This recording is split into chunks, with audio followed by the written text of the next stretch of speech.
जय श्री राधे राधे। मेरे YouTube channel पे सभी भाई बहनों को मेरा नमस्कार है। और आइए एक बहुत सुंदर बहुत प्यारा से मैया जी देखो नवरात्र में घर आ रहे हैं, एक बहुत सुंदर प्यारा सा सोहर गाते हैं। अगर अच्छा लगे तो कमेंट बॉक्स में ज़रूर बताना मेरा सोहर कैसा है। जय श्री राधे राधे।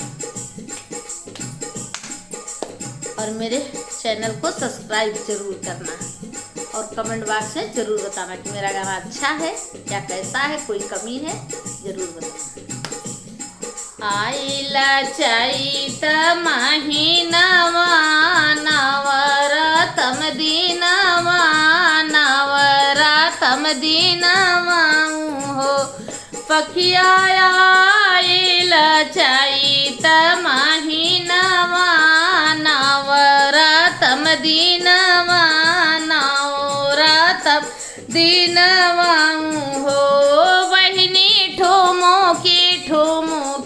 मैया तो हमारे आगनवा तो हमारे आगनवा हो बहिनी ठुमुकी मैया मैं तो हमारे आगनवा तो हमारे आगनवा हो माथावा पैसो है मैया सिंदूरा तो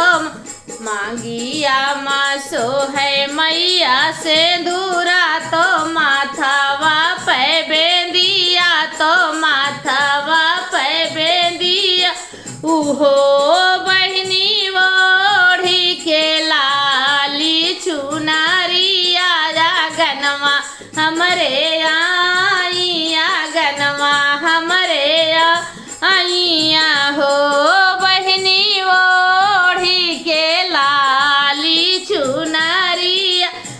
गनवा हमरे आइया गनवा हमरे आइया हो बहनी ठुमुकी मैया चलया गनवा हमरे आइया गनवा हमरे आइया हो गले बीचे सो है उनके हारावा तो काने कुंडलिया तो काने कुंडलिया हो बहनी नाखी बीचे सो हाथ नाथुनिया गनवा मैया आगनवा मैया वाई हो बहनी रूनू की झुनू की मैया मैया गनवा हमरे मैया गनवा हमरे माई हो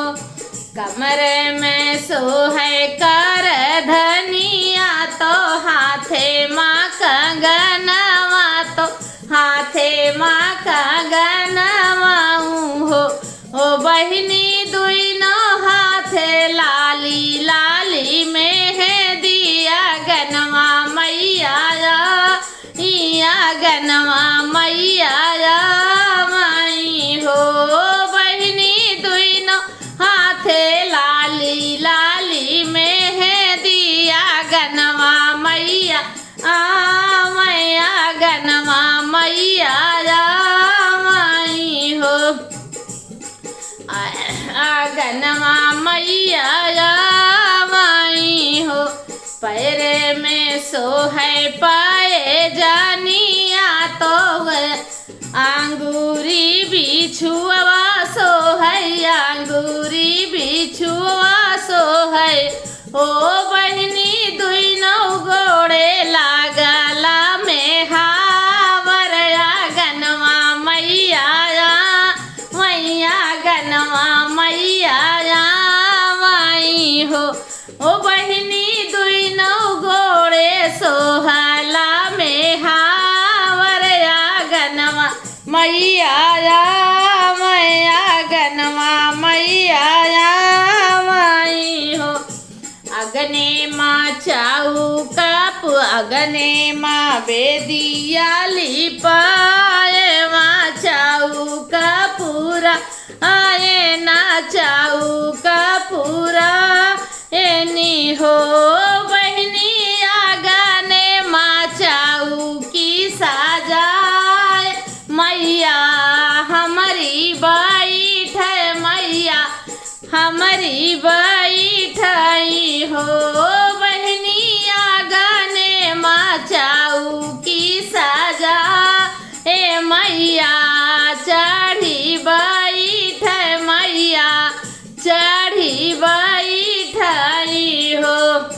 हलवायो पूरी हम मांगायो तो नारियर चुनारी तो नारियर चुनारी हो